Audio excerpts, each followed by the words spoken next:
तो very good morning to all. तो आज है संडे और आज है मेरे बच्चों के नहाने का दिन और ये शावर लेके होते हैं बहुत ज़्यादा खुश।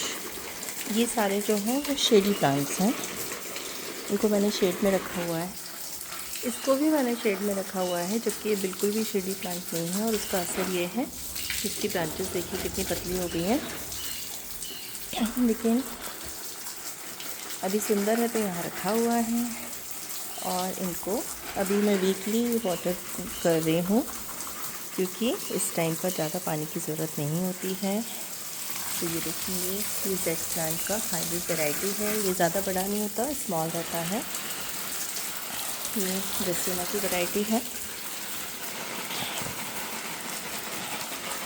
तो यहाँ ये भी ड्रेसिना की वैरायटी है, एक्चुअली है। ये मॉन्स्टेरा है मेरा, जो काफ़ी अच्छे से ग्रोथ कर रहा है।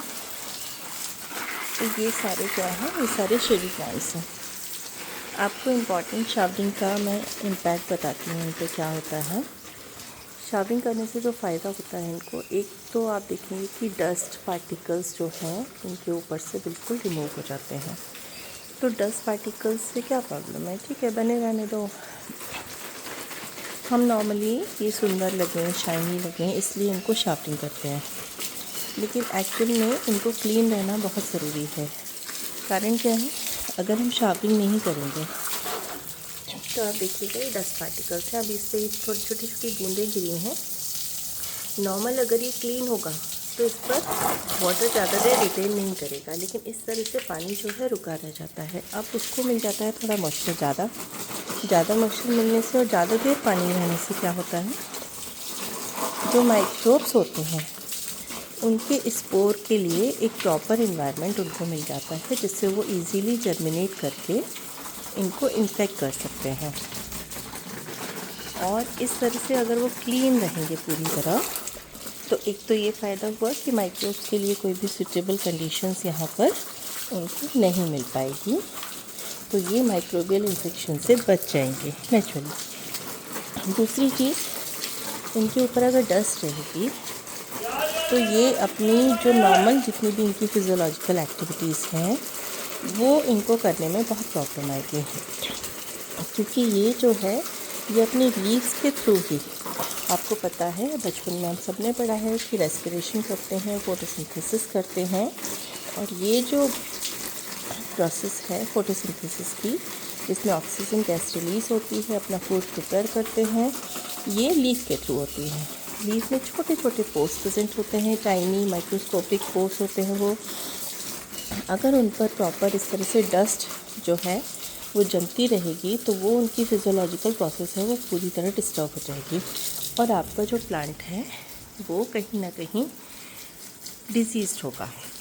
तो एक तो ये हुआ कि माइक्रोबियल इन्फेक्शन से बचाना है।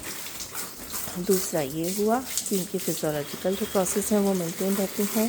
थर्ड ये है कि इस तरह के क्रोटोस में ना सबसे माइट इन्फेक्शन होते हैं, स्मॉल, और वो बहुत अपर लेयर पे होते हैं, लेकिन वो इतने ज़्यादा होते हैं कि इनकी पूरी फिजियोलॉजी डिस्टर्ब कर देते हैं। तो उनको हटाने के लिए आप बहुत इंसेक्टिसाइड यूज़ कर करिए, सिर्फ शावरिंग करिए इस तरह से।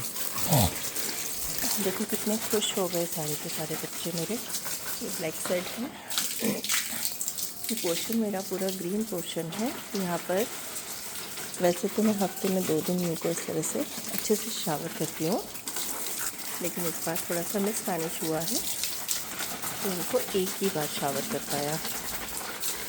तो शावरिंग का इम्पोर्टेंस आपको समझ में आ गया।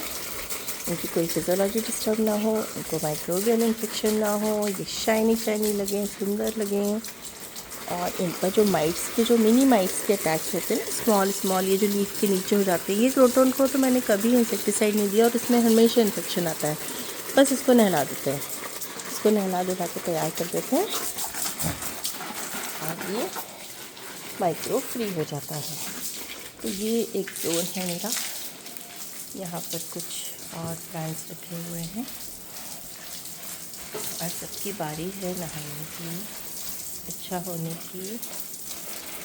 यहाँ पर भी एक ऑक्टोपस प्लांट है जो हेल्दी होने चला है, और ये अपना शाहरुख खान अपनी बाहें निकालने चला है। यहाँ पर कुछ बहुत सुंदर से प्लांटर्स और प्लांट्स हैं। तो शॉपिंग ज़रूर करें, अपने बच्चों को हेल्दी रखें। और जो इस तरह से शेडी प्लांट्स हैं उनमें वाटरिंग का ध्यान रखें। मैं हफ्ते में 1 दिन देती हूँ, उनके लिए सफिशेंट होता है। यहाँ पर देखिए ये फोल्डिया को मैंने इस तरह से रखा हुआ है, जिनको हम पेंसिल कैक्टस भी बोलते हैं। ये मेरे बच्चे, ये मेरा मॉन्स्टेरा। और यहाँ पर एग्नोलिमा है जो पूरी तरह वाटर में है। मैंने आपको पहले भी बताया कि मैं सिर्फ उसको वाटर में 4 साल से मेंटेन करके रखी हूँ। हाँ, उतना बड़ा नहीं हो रहा है, लेकिन वो डाई भी नहीं हो रहा है। जितना प्रेशर से आप इनको क्लीन कर सकते हैं उतने प्रेशर से क्लीन रखें। मेरी एक ही प्रॉब्लम है कि जो मेरे टेरेस पर जो प्रेशर है वो इतना नहीं है, तो उनको इस तरह से नहला नहीं पाती हूँ, जो जिसकी वजह से मैं बहुत दुखी रहती हूँ। ये चीज़ के लिए जो मैंने आपको बताया था कि मैंने इस तरह से एक पॉट लिया था जो क्रैक था थोड़ा सा, तो बहुत ही सस्ते में मुझे मिल गया। क्रैक मीन्स बहुत माइनर क्रैक है उसमें। आप यदि सिरेमिक वालों से पूछेंगे तो उनके पास इस तरह के पॉट्स होते हैं जिसमें अंदर आप पेंसिल लगा दीजिए और वो आपके यहाँ साल दर साल चलते हैं। ये देखिए कितना बड़ा साइज़ का पॉट है और ये सिर्फ मुझे 250 में मिल गए थे। तो 250 का एक पॉट, 250 का दूसरा पॉट। ये मेरे योगा करते हुए 3 बच्चे, इनके साथ में है कैक्टस, और मेरा एक्शन और मेरा एग्नोलिमा। मेरी सिर्फ पानी है इसमें। दरवाजे पे रखे हुए हैं। कहते हैं कि दरवाजे पे पानी से भरा पात्र रखें तो आपके घर में समृद्धि आती है। तो ये सोचकर भी मैंने रख लिया। चलिए, बड़े लोगों की बातें ज़रूर माननी चाहिए। जो भी है उनके पीछे कुछ तो साइंटिफिक रीज़न्स होते ही हैं। तो बस शॉपिंग करिए, नहलाइए बच्चों को, प्यार से रखिए। Thank you.